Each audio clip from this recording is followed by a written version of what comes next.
Hey, dog culture reviewers. Hey, what other channels do y'all watch? Here's one of the channels that I like to watch. It's called Academy of Ideas. It's got a lot of really good content.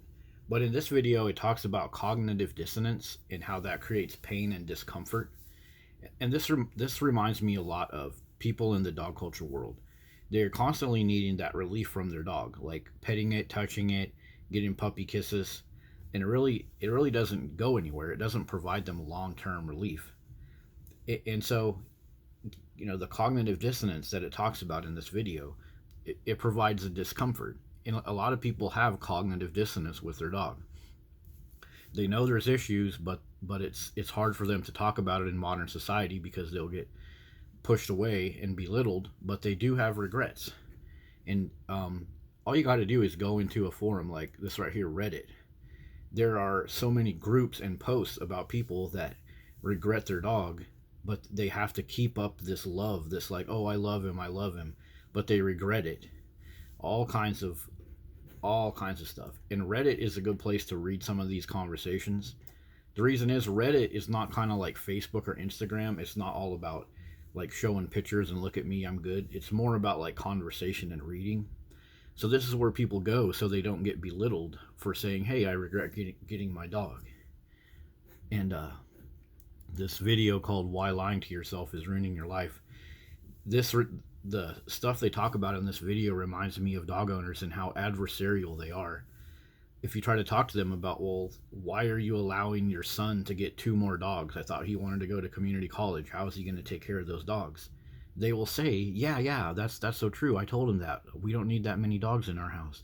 And I'm tired of the poop and piss and the barking. And he was just supposed to get one dog. But then they'll say something like, but I don't want him to feel sad, so I let him get a couple more dogs and then we're going to go get another dog. So they're living in this cognitive dissonance. They recognize the cost and the expense of having the dog, but then the quick relief of getting the dog is overpowering that. And that sucks away your mental energy. It creates a mental discomfort. If you're a mother and you say, hey, I don't want my daughter to have a bunch of dogs right now because we're thinking about she's going to take like dental school or something. But then your daughter wants one dog and two dogs and three dogs. And you're just sitting there living in cognitive dissonance that gives you pain. And the only way to quickly get rid of that pain ends up being just sitting there petting on those dogs and taking pictures of those dogs. So, yeah, the cognitive dissonance in the dog culture world is huge. And that's not good. That's not good for us. This is what dog culture is doing to our humans.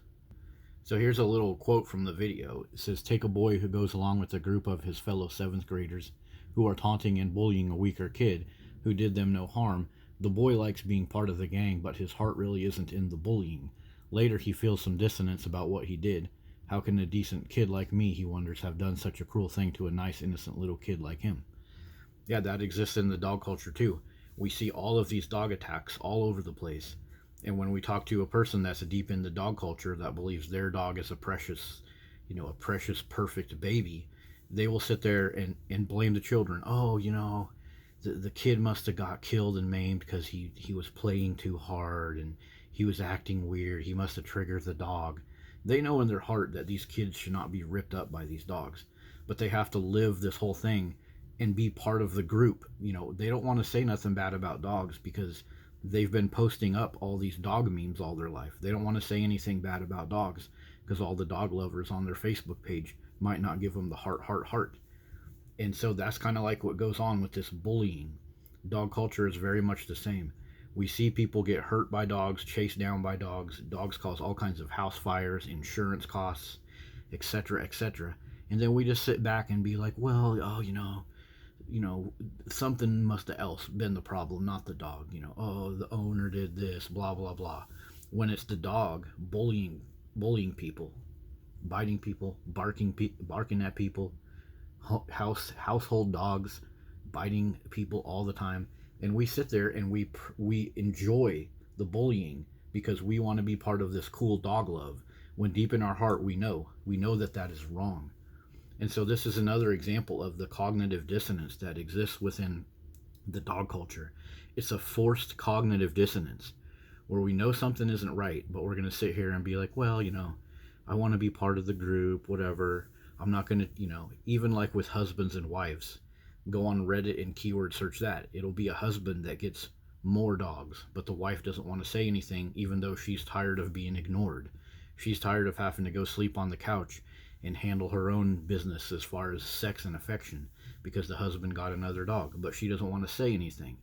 The same thing goes backwards. The wife gets more dogs, and then the husband is less and less taken care of by the wife. And then they go cheat on each other, or they go spend a bunch of money on stuff to keep themselves happy because the dogs aren't keeping them happy. But they still stick it out. They still bully each other because they want to be part of the, oh well, I still love the dogs though. That's the same thing with this little bullying thing that's going on right here. Yeah, so cognitive dissonance. You guys should have a look at this. You should watch some of these Academy of Ideas. It gives you a deeper look into why dog culture is what it is today. Why we allow dogs to do all this terrible stuff. Because we want to be part of that group. We want to be part of that bullying group. Like, oh, it feels so good to be part of this dog love group. We do have too many dogs in our house, and oh, my husband and wife are adopting more dogs that we really don't need. Plus, there's all these stray dogs on the street everywhere. What's going on? Oh, who cares? I just want to be part of the group. Yeah, that is so much what's going on in the dog culture. Just a quick pop over to Reddit one more time. So I'm not in enough groups to get huge results, but here's a lot of the stuff. I'm scared of big dogs. My wife wanted a husky. We compromised. There's all kinds of stuff about conflicts in the relationship caused by dogs. Wife got a new dog. I was adamant I didn't want, so we tried to avoid him, but now he greets me. Like, am I the asshole prioritizing my son's dog over my wife's pregnancy? There's a lot of ones in here like this where the woman gets pregnant, and when you get pregnant, sometimes your hormones make you not want to have dogs around because you want to focus on your pregnancy. This is a real thing. It's been studied, and it's not something I made up. But pregnant women often don't want dogs around them, and then the family will treat the pregnant woman like shit. Like, oh, you're a dog hater. Instead of putting the dog outside in a doghouse like we used to, they'll treat the pregnant mom like crap, and the pregnant mom will be in hundreds of conversations on these Reddit groups. So yeah, going out of your way to bully your fellow humans just so you can fit in with the dog culture, that's a true phenomenon, and it causes cognitive dissonance, and it causes mental pain in humans all the time. Okay guys, so go watch some of these Academy of Idea videos and tell me what you think. I think you're going to like them. See you later.